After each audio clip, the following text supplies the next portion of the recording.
इमरान खान को चाहिए कि एक बार बता दें कि नया पाकिस्तान बन सकता है कि नहीं। नवाज शरीफ ने तो अल्ताफ हुसैन के नक्शे कदम पर चलते हुए मुल्क वापसी के तमाम रास्ते ख़त्म कर लिए। मौलाना पैगाम देना चाहते हैं कि मुझे अगर खेल का हिस्सा ना बनाया तो मैं आपके गले की हड्डी बना रहूँगा। अस्सलाम वालेकुम, मेरा नाम मुबश्शिर लुकमान है और आप देख रहे हैं Mubashshir Lukman YouTube channel. PDM की तहरीक जूं बढ़ रही है, हुकूमत और हिज़्ब मुखालिफ में टकराव और कशीदगी में इजाफा हो रहा है और इस वक्त हमारे सियासी अखाड़े में दो बयानियों का टकराव है। एक तरफ वोट को इज्जत हो और दूसरी तरफ करप्शन का खात्मा, और दोनों अपने अपने बयाने पे सीना तान के खड़े हैं। इंसाफ की फराहमी और करप्शन के खात्मे का नारा तो इमरान खान की सियासत की बुनियाद है और इस नारे ने उन्हें एक ऐसे इम्तिहान में भी डाल दिया है जिसमें सुरखरू होकर ही वो अपनी कामयाबी पर एक मोहर लगा सकते हैं। किसी को भी वज़ीर आज़म इमरान खान की नीयत पर तो शक नहीं है, वो यकीनन अवाम के लिए बहुत कुछ करना चाहते हैं, लेकिन उनके रास्ते में दीदा और नादीदा ताकतों ने ऐसे रोड़े अटका रखे हैं कि वो तेज़ी से आगे बढ़ना भी चाहें तो मुश्किल है।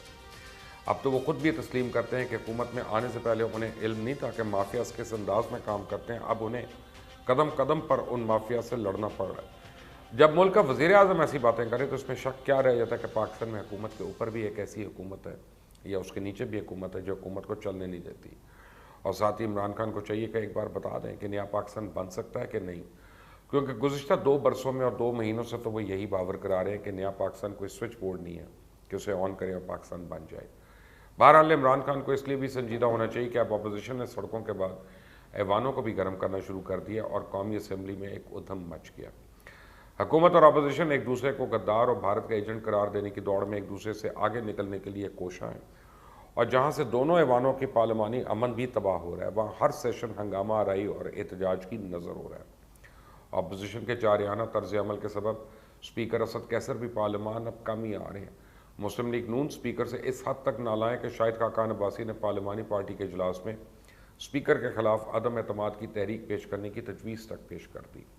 सेनेट में भी वफाकी वज़ीर इत्तलात और नशरियात शिबली फराज को बात करने का मौका न मिलने पर हुकूमती अरकान ने एहतजाज किया।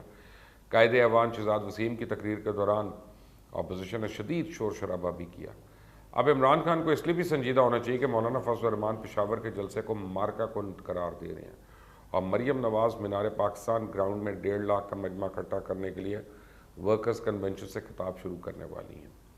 ऐसे में वबा के नाम पे अगर हुकूमत ने कारकुनों की पकड़ दकड़ की तो सड़कों और ऐवानों में नजर आने वाली वो गर्मी जो है वो घर घर में आ जाएगी और लोग घरों से निकल आएंगे। PDM के 3 जलसों में ही वाज़े तौर पर नजर आ गया था कि नवाज शरीफ और मरियम नवाज ने अपने सारे कार्ड्स खेल दिए।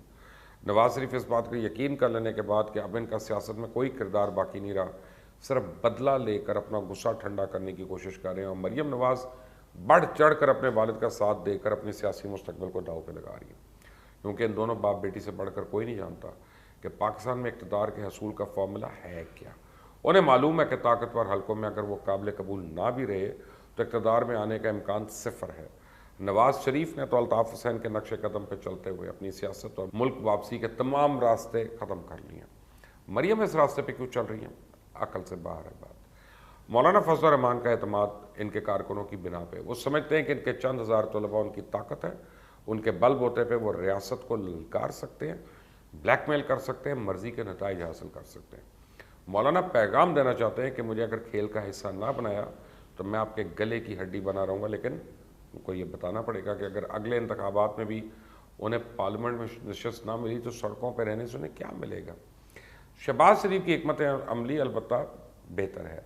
ज़मानत की दरख्वास्त वापस लेकर जेल जाने का बरवक्त और शानदार फैसला इंतहाई मौजू था। उसके बारे में सोचकर वो दिन रात हंसते होंगे, मुस्कराते होंगे। अब सियासी लड़ाई जिस मकाम पे आ चुकी है वहाँ अपोजिशन का बाहमी इत्तेहाद भी इनके लिए अहम है। सवाल तो है कि अब हुकूमत क्या करेगी। इत्तेहाद ना टूटा तो क्रैक डाउन किया जा सकता है या फिर अक्सर अपोजिशन रहनुमाओं को भी अदालतों से नाअहल कराया जा सकता है। ये बहरहाल आसान बात नहीं है, क्योंकि सुप्रीम कोर्ट ने वज़ीर आज़म की बात मानकर जैसे ही हुक्म दिया कि करप्शन के मुकदमात की रोज़ाना समाअत की जाए तो शोर उठा कि हुकूमती करप्शन के तमाम मामला और PTI foreign funding case, Faisal Vawda की नाअहली, डिप्टी स्पीकर सूरी समेत इंतखाबी धांधली के मामला पर भी फौरी समाअत हो।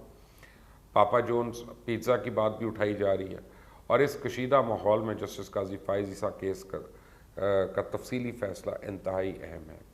दूसरी जानिब PDM की हिकमत अमली में मौजूदा पहली कमज़ोरी ये है कि इसमें शामिल सियासी जमातों के मौक़िफ़ में हमआहंगी का शदीद फुक़दान है, जो कायदीन की तकरीरों में भी वाज़ेह है। नवाज शरीफ और मरियम अपने केसेस के खात्मे की जद्दोजहद कर रहे हैं। फजल रहमान महज असम्बली में मौजूद ना होने का गुस्सा निकाल रहे हैं, जबकि बिलावल सिर्फ हुकूमत की ख़राब कारकर्दगी पर गुफ्तगू करते नज़र आते हैं और हमेशा एक तकरीर करते हैं जो किसी भी दौर में किसी भी हुकूमत के ख़िलाफ़ की जाए तो उससे कोई फ़र्क नहीं पड़ेगा। सवाल ये पैदा होता है, क्या पीपल्स पार्टी दानिस्ता तौर पर PDM के जलसों को ज़्यादा ताकतवर नहीं बनाना चाहती? क्या पीपल्स पार्टी खेल का हिस्सा बना रहना चाहती, यानी हुकूमत का खेल बिगाड़ना नहीं चाहती? क्या वो नहीं चाहती कि सियासत उस नहज पे पहुंच जाए जहां खेल का हिस्सा ही ना रहे? क्या वो ये नहीं चाहती कि दोबारा इलेक्शन हो, क्योंकि वो जानती है जो कुछ आज इनके पास है उन्हें उससे ज़्यादा नहीं मिल सकता? PDM की हिकमत अमली में दूसरी कमज़ोरी है कि इसका एजेंडा गैर वाज़े है। PDM में शामिल सियासी जमातें किसी एक एजेंडे पर मुत्तफिक नहीं। मसलन नून लीग वोट को इज़्ज़त दो का नारा लगा के मैदान में, पीपल्स पार्टी का ये मसला नहीं।